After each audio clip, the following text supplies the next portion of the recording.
राजीव अंसारी, उपाध्यक्ष बिहार प्रदेश भारतीय मोमिन फ्रंट। आज इस भारतीय मोमिन फ्रंट के ऑफिस में कायदे आजम अब्दुल कयूम अंसारी का यौम पैदाइश जन्मदिन बर्थडे हम लोग मना रहे हैं। हमारे ये बिहार के ही रहने वाले थे। इनकी पैदाइश 1 जुलाई आज ही के दिन 1905 में हुआ था डेहरी ऑन सोन में। जिनकी घरेलू तालीम इनकी माँ के जरिए उर्दू, फारसी, अरबी की तालीम हुई। उसके बाद मिडिल स्कूल में इन्होंने पढ़े। मिडिल से फिर डेहरी ऑन सोन में ही इनका हाई स्कूल खुला था नया, जिसमें इनका एडमिशन हुआ। इन्होंने जब 15 साल की उम्र में जब हाई स्कूल में थे, उसी टाइम में अंग्रेजों से बगावत, अंग्रेजों भारत छोड़ो का नारा लगा, जिसमें इनकी भी इच्छा हुई कि नहीं, पहले हमारा देश आजाद होना चाहिए। और आजादी की लड़ाई में इन्होंने कूद गए, जिसके लिए इनको जेल भी जाना पड़ा। एक कलकत्ता में एक कांग्रेस का, ये कांग्रेस उस वक्त कोई पार्टी नहीं थी, एक तंजीम था जिसके तहत इनको बुलाया गया। हमारे कायदे आजम कयूम अंसारी साहब एक बिहार से डेलीगेट बन के कलकत्ता में कॉन्फ्रेंस में गए और वहाँ सारी बातें तय हुई कि कैसे देश को आजाद किया जाए। और इन्होंने आजादी में बढ़ चढ़ के हिस्सा लिया। आखिरकार हमारा देश आजाद हो गया।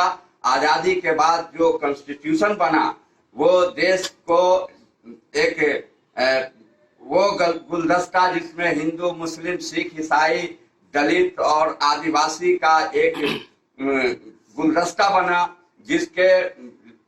जिसके संविधान को लिखने वाले हमारे भीमराव अंबेडकर जो इस संविधान को एक मूल रूप दिए, जिसमें हिंदू, मुस्लिम, सिख, ईसाई और दलित और आदिवासी का पूरा फूलने फैलने और अपने धर्म की प्रचार प्रसार और हर धर्म को अपने बालिग होने के बाद अपने धर्म में आस्था रखना या धर्म में को परिवर्तन करना इनका मूल अधिकार हुआ कि अपने जिंदगी को हम अपने तरीके से अपने आजादी, चूंकि आजाद भारत में हमको आजाद रहना है, बोलने की आजादी, खाने की आजादी, चलने की आजादी, और उस आजादी के तहत हमारा देश एक सुचारू रूप से चलने लगा, जिसमें ये प्रतिनिधि के रूप में पार्लियामेंट में चुन के गए, जिसमें इन्होंने दबे कुचले लोगों का भरपूर मदद किया। इन्हीं का कोशिशों का नतीजा है कि बुनकर समाज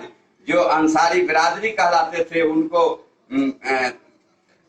सरकारी मराहत में अत्यंत पिछड़ी जाति का इन्होंने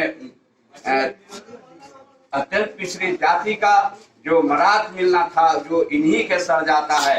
इन्होंने इस बिरादरी का बहुत बड़ा काम किया। तो हमारे देश जो गंगा जमनी तहजीब का एक जीता जागता उदाहरण है, जो हमारे अमेरिका जो फर्स्ट आजाद हुआ, उसके बाद हमारा इंडिया जो प्रजातंत्र फर्स्ट वो है, अब सबसे बड़ा प्रजातंत्र हमारा इंडिया है, जो भारत के नाम से जाना जाता है। ये यहाँ एक ऐसा फुलवारी जिसमें हर तरह के फूल को फूलने फलने का आजादी है, और इस तरह से हमारे देश जो है आजाद हुआ, और जिससे हमारा देश सुचारू रूप से आज तक चल रहा है। मैं उनको तहे दिल से मुबारकबाद देता हूँ।